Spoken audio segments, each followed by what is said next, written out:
Hello and welcome to Middle East Matters on France 24. Coming up in this edition, unpaid wages, under-reporting of migrant worker deaths and an eye-watering carbon footprint.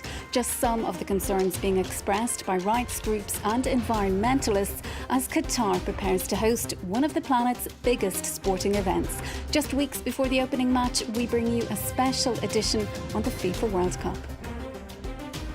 It's built an airport, a metro system, new roads, dozens of hotels and 7 stadiums, as well as an entire city that's been constructed around the venue, which is set to host the World Cup final. Qatar has faced ongoing criticism for its treatment of the tens of thousands of foreign labourers who've been employed to build the necessary infrastructure for the competition. Rights groups accuse the government of underreporting the number of deaths on mega construction projects, and they're demanding that FIFA set up a compensation fund for migrant workers who come mainly from Africa and Asia. Chloe Doma and Ram Pataraya from our Reporters Plus team have been meeting some of them. Here's an extract from their report, The Shadow Workers of Qatar. The skyscrapers of Doha, a testament to Qatar's mighty ambitions. Yet those who built these towering monoliths could never afford to live in one. They stay in camps far from the city centre, at the end of these highways. A Kenyan worker is taking us to visit. He agrees to talk on the condition that he remains anonymous. We've named him Ibrahim. He says he paid 1,500 euros to a Kenyan recruitment agency for a visa and plane ticket. He only found out more about the Qatari company who'd hired him on his arrival in 2020. The same day we arrived here, the same day we started working. We used to do that cement, like building, just contracting. During the hot season, this place is very hot. The degree sometimes goes over 50. It's not easy, my friend. You're going to work outside there, the heat hits you till you feel like you are dying. Like most foreign workers, Ibrahim was housed miles from downtown Doha by his employers, in these huge blocks isolated from everything. These camps are normally off-limits to journalists, but Ibrahim and his fellow workers are so fed up with their living conditions that they've taken the risk to let us in with a camera.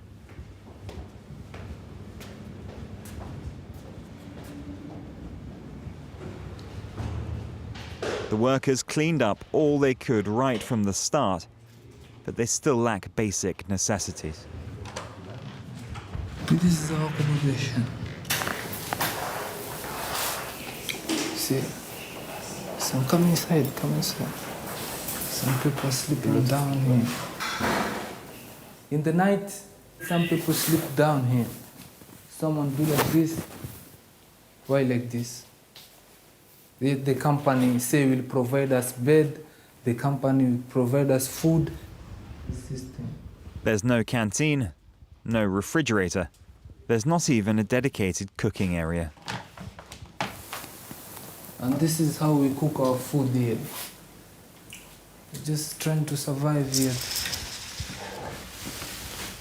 This is what we buy now. We don't have any place to go and get some food, you see? This is what we eat. The thing, what is happening to us, we are tired now. We are really tired. That's all I can say. Yeah. In addition to their unsanitary living conditions, the workers say they haven't been paid for months. Every day they promise us to give up the salary and not yet giving the salary. Yeah, it's about a year now, not only me, but all my friends. We try to talk to the company say will take us to police. Some of us want to go back to their countries. Some of us want to change companies.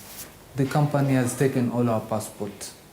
What should we do here? This is slavery, this is kind of prison. And you can watch that report in full, The Shadow Workers of Qatar, on our website, france24.com. Well, the tournament is being promoted as the first ever carbon neutral World Cup, meaning that its net impact on the climate is zero or negligible. But the not-for-profit advocacy group Carbon Market Watch is among those expressing doubt about those claims. It's carried out an investigation which suggests the true emission levels have been grossly underestimated. To discuss, we're joined by Khaled Diab, Director of Communications at Carbon Market Watch. Good to have you with us. Firstly, tell us, Qatar claimed this event would be carbon neutral. Why? In reality, the way they planned to make this event carbon neutral was mostly through creative accounting. So they underestimated the emissions related to, infrastructure such as construction of the stadiums and so on, and through offsetting of emissions.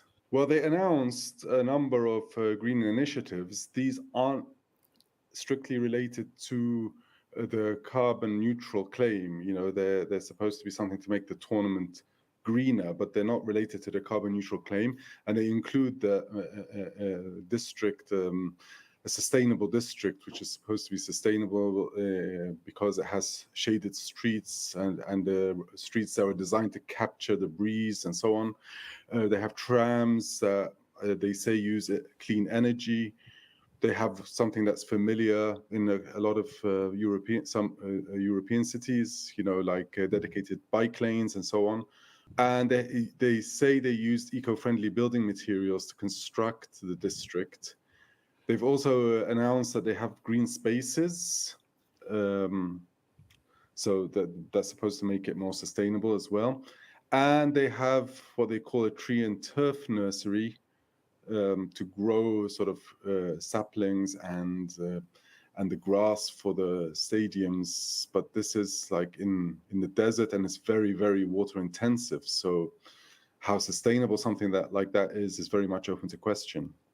Then why exactly does your organisation believe the claim is false then? It's misleading because it relies on two main issues. One is underestimating the probable emissions related to the tournament, namely in the construction of the stadiums. They only assign a minute fraction of the emissions related to the construction of the stadiums, because they estimate that the lifespan of the permanent stadiums is 60 years. And so they only attribute 1 month of those 60 years or so, so just the length of the duration of the tournament, basically, to the World Cup. So this massively understates the emissions related to construction. Now, organisers are also coming under fire, aren't they, for installing air conditioning in those stadiums? The energy used or required to air condition a stadium is small compared to the construction and compared to the flying and compared to all the other things. And air-conditioned stadiums are not unique to just Qatar. You have, in Europe, you have like heated stadiums, for example. Some large club stadiums and so on are heated, which is also very problematic when it comes to the climate. So the problem with is about the claim. The claim is not credible, because it gives the impression that people can go and attend this World Cup and not have an impact on the climate, whereas a major tournament of this size, a FIFA World Cup, has a major impact on the climate. And your organisation is also concerned about air travel. One thing that Qatari organisers were supposedly trying to do to minimize air travel was to build all the stadiums close to each other. But now, because they don't have enough accommodation within Qatar, a lot of fans are going to be staying in neighboring countries and shuttling into Doha for the matches. On top of that, now Qatar is left with, several world-class stadiums in a relatively small city. So the question is, what's going to happen to this infrastructure after the tournament? There is supposed to be a legacy plan, but from experience with previous tournaments, There's often stranded assets. You know, you have stadiums in past tournaments that were abandoned or semi-abandoned. Khaled, thank you so much for your time with us. That's Khaled Diab, Director of Communications at Carbon Market Watch. Thank you. Well, it's the first time the World Cup is being hosted in the Middle East. It's also Qatar's debut appearance in the tournament. The home side will be kicking off against Ecuador in the opening game on Sunday, November 20th. Also among the hopefuls flying the flag for the region, Iran and Saudi Arabia.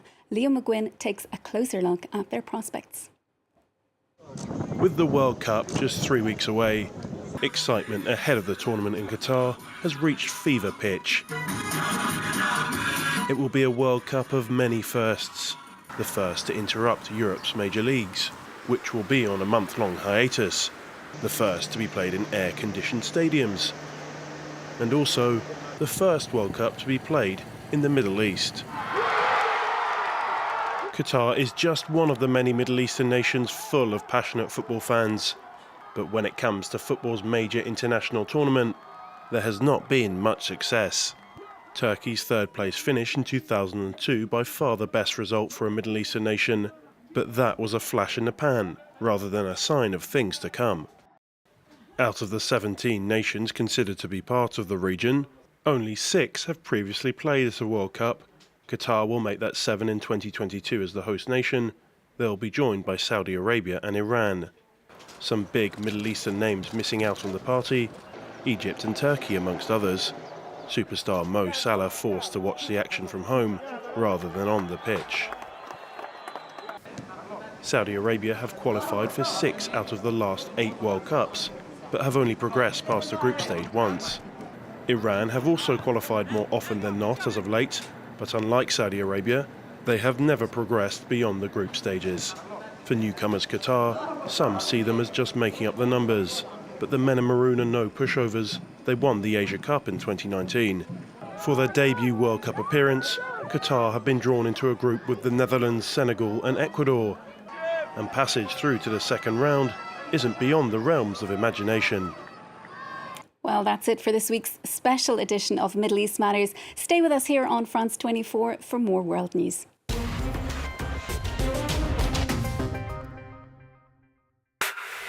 Special events. From November 6th to 18th, Egypt will host the 2022 Sharm el-Sheikh Climate Change Conference. The climate crisis is a growing threat to the world's population. We'll be there conducting interviews and debating climate issues, but also bringing you reports and special editions. COP27, 12 days to tackle climate change on France 24.